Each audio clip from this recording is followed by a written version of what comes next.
the other thing I wanted to share with you is something very, very cool from Tim Ferris, and it's called Harnessing Entrepreneurial Manic Depression. And it basically talks about this cycle here of effectively entrepreneurial energy. And so first stage in the cycle is uninformed optimism. That's like, all right, I'm optimistic, everything's going great. And basically like you can't see what's not going wrong. And I've said before on calls that if you think everything's working 100% in your business, you're missing, there's a fire burning, you just don't know where it is. You're only ever going to feel 80 to 90% in control and things are running smoothly. Then we come to informed pessimism, which is, okay, I can see the reality of things. The reality of things is, okay, 10 to 20% of things are not quite on track right now, or maybe more.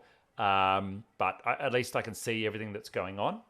Now, when you drop down to the lower part of the curve, that's where things are really going wrong. The wheels are falling off. You get the fuck this kind of energy. I want to quit. I hate this. And so that's crisis of meaning.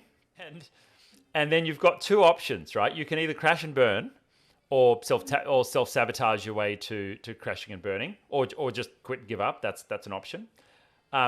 Or the other path is you come back to informed optimism, and that is like, okay, things are bad, but we can turn them around. Now, I think Matt was in crisis of meaning a little while ago, but I think he's coming through to informed optimism because he put a couple of things in place with his team, and he seems to be a little bit back more on the upswing. I think, John, you're probably here, like informed pessimism. It's not quite got bad enough for crisis of meaning yet.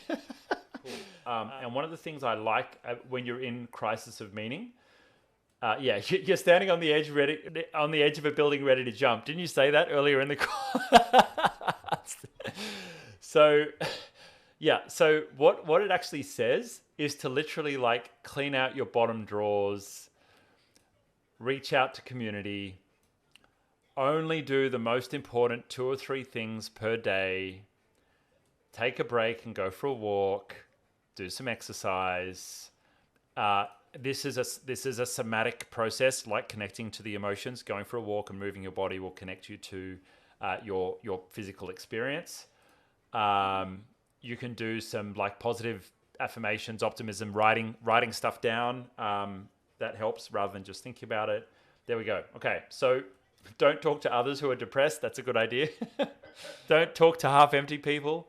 Don't try to rally the troops. There you go. Yeah, they'll smell fear. Exactly. Right. Yeah. So you can see this internalized. I read this 10 years ago and have relied on it.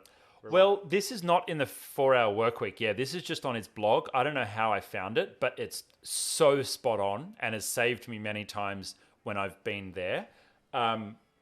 But yeah, basically, like if the business is quiet at the moment, clean up the bottom drawers, organize your Google Drive, delete some emails, or maybe don't go to emails. That's not the best use of your time. But like, find things that you can tidy and organize. I find that works for me. Anyway, but I wanted to give you that because I think that whole article will be useful. But you've got us here to support you. Like, already your demeanor is changing from us sharing this, which is pretty cool. And I'm assuming you probably feel like a bit validated, like, oh, okay, cool. There's a cycle and there's a way out of the cycle. Yeah, and the period can be as short as within 24 hours, or it might be weeks or months. Like yours is a bit longer at the moment because it's tied to this kind of seemingly tied to this seasonal shift that's happening in the business at the moment.